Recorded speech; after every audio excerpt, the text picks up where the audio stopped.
Oi, gente, tudo bem? Boa noite. Mais uma vez com vocês aqui, Sandro Tati, nessa noite de domingo, domingo de Páscoa. Esse mês de março foi um mês muito especial para mim, espero que tenha sido para vocês também. A Páscoa realmente foi um momento que nos trouxe muita felicidade. E esse mês de abril, que é o mês do meu aniversário, é um mês que eu sempre tiro assim para refletir mais sobre as coisas. E hoje, lendo algumas coisas assim, noticiário na televisão, eu vi muitas notícias tristes sobre a guerra lá no Irã, né?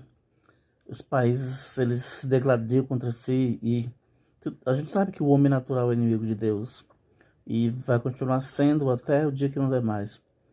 Mas por que será que as pessoas, elas investem tanto em guerras?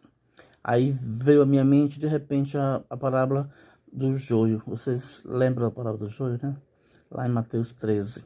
Vou ler alguns trechos aqui para te recordar melhor e analisar melhor o que diz essa parábola. Diz o seguinte, no 24, 13 e 24, Mateus 13 e 24.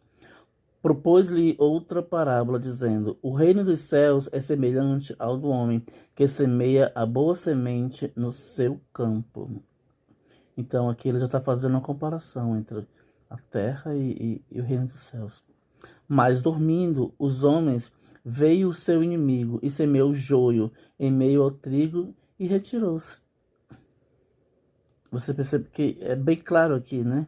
Existe o trigo, existem as pessoas boas, mas também existem as pessoas más que nascem em meio ao trigo, que é o joio. E no 26 ele diz: E quando a erva cresceu e frutificou, apareceu também o joio. A gente sabe que em meio às pessoas boas também existem as pessoas más, o joio. E o joio é muito parecido com o trigo. Quem teve a oportunidade de ver sabe disso. E o joio, ele muitas vezes ele passa desapercebido em meio ao trigo. Diz o seguinte, o 28. E ele disse-lhe: Um inimigo é quem fez isso. E os servos lhe disseram: Queres, pois, que vamos arrancá-lo? Será que o Senhor quer que a gente tire aquelas pessoas que nos fazem tão mal, assim, a troco de nada, como lá na guerra? Porque lá na guerra eles fazem isso, eles querem simplesmente tirar, é meu lugar, é minha vida, é o que eu quero e acabou-se. E disse mais. Ele, porém, disse-lhe: Não, para que ao colher o joio não arranqueis também o trigo com ele. Em meio ao trigo, ao joio, e em meio ao joio, ao trigo. Assim somos nós. Em meio a todas as pessoas más, existem as boas. E em meio às pessoas boas, existem as más. A gente não pode sair matando, destruindo aleatoriamente. E é isso que acontece na guerra. A guerra é exatamente esse problema. As pessoas acham que destruindo o exército, os líderes, não vão matar as pessoas inocentes. Estão matando todos. Diz mais: Deixai crescer ambos juntos até a ceifa. E por ocasião da ceifa, direi aos ceifeiros: Colhei primeiro o joio e atai-o em molhos para que queime. Mas o trigo ajuntai e no meu celeiro. Olha, então, assim, a gente sabe que sempre existiu, sempre existirá e continua existindo pessoas más, pessoas que realmente não dão a mínima para o próximo, que não estão preocupados em ajudar ninguém. Mas, infelizmente, o ser humano, ele não aprende. Porque quando a gente para pensar nessa guerra, a gente tem que traçar um paralelo entre a guerra e o que o Senhor já nos ensinou. E essa parábola do joio, ela é muito clara. A gente não pode sair destruindo as pessoas assim, aleatoriamente. Porque aí corre-se o risco de colocarmos também pessoas inocentes no meio. E hoje, na Páscoa, eu fiquei pensando sobre isso. Nós cristãos temos que procurar sermos justos. A misericórdia de Deus, a justiça de Deus, ela é muito importante. Todas as pessoas, elas precisam ser felizes. Todas as pessoas têm direito de crescer, de aprender, de se arrepender. E então, fica aqui a impressão de que muitas vezes só quem é cristão que está correto. Não, não é bem assim. Deus não disse isso. Deus diz que todas as pessoas têm o direito de crescer.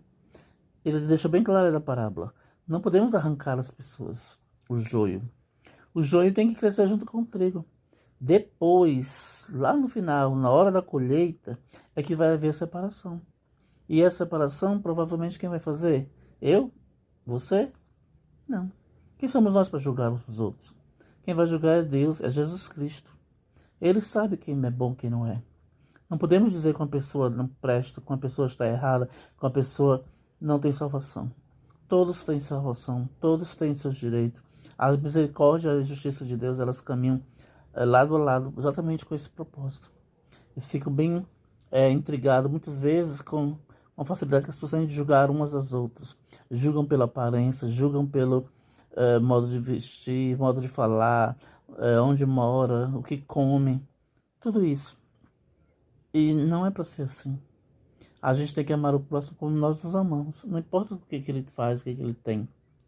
E então eu gostaria aqui de dizer o seguinte, que hoje, domingo de Páscoa, e nesse mês de abril todo, e durante todo esse ano de 2026, muitas coisas cruéis não vão acontecer. Muitas coisas difíceis. O mundo não vai parar. Não vai parar de demonstrar essas atrocidades. O homem, ele vai continuar fazendo coisas estranhas, coisas avessas à divindade de Deus. Mas nós cristãos temos que orar, temos que ajudar e temos que propor realmente que haja uma paz mundial. Temos que propor isso. Não é pregando o ódio, pregando o terror, pregando a discórdia, pregando a inveja, que nós vamos conseguir a paz. Jesus Cristo, ele nos deu exemplo. Ele morreu por nós e ele ressuscitou por nós. Para ele não foi fácil também, a gente sabe. Mas muitas vezes a gente esquece disso. Então nós cristãos não podemos e não devemos deixar que as coisas aconteçam conforme a nossa vontade. Tá bom? Então fica aqui o meu apreço para vocês, que todas as coisas possam acontecer e que tudo possa dar certo. Uma ótima semana, muita paz e felicidade. Valeu!